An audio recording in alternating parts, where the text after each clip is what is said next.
तहफ़्फ़ुज़ ख़त्म नबूवत, नामूस रिसालत, रद्द कादियानियत, हालात हाज़रा और दीगर अहम मुल्की व बैनुल अक़वामी मौज़ूआत पर मबनी मुस्तनद और मालूमाती प्रोग्राम्स देखने के लिए 63 चैनल HD के ऑफिशियल यूट्यूब चैनल को सब्सक्राइब कीजिए।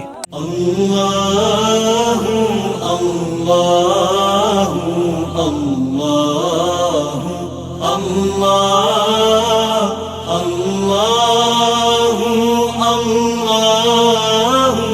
अल्लाह।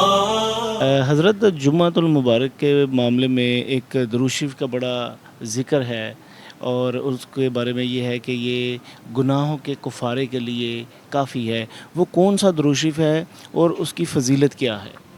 बिस्मिल्लाहिर्रहमानिर्रहीम।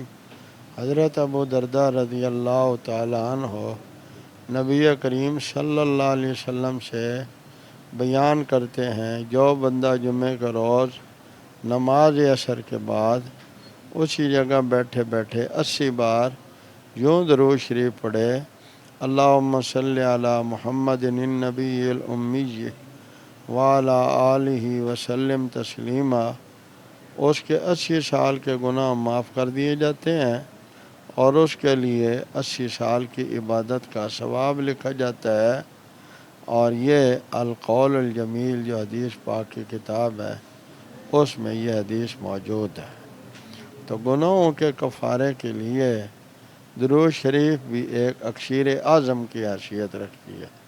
फिर आप सल्लल्लाहु अलैहि वसल्लम ने फरमाया, जुमे के रोज़ मुझ पर दुरूद कसरत से पढ़ा करो, क्योंकि तुम्हारा दुरूद मुझ पर पेश किया जाता है, तुम्हारे अमाल भी मुझ पर पेश किए जाते हैं। तो जब बंदे के अमाल आप सल्लल्लाहु अलैहि वसल्लम के सामने पेश किए जाए और साथ उसका पढ़ा हुआ दुरूद शरीफ भी पेश किया जाए, तो आप सल्लल्लाहु अलैहि वसल्लम को इससे कितनी राहत होती होगी।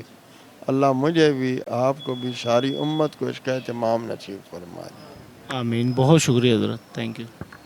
अल्लाह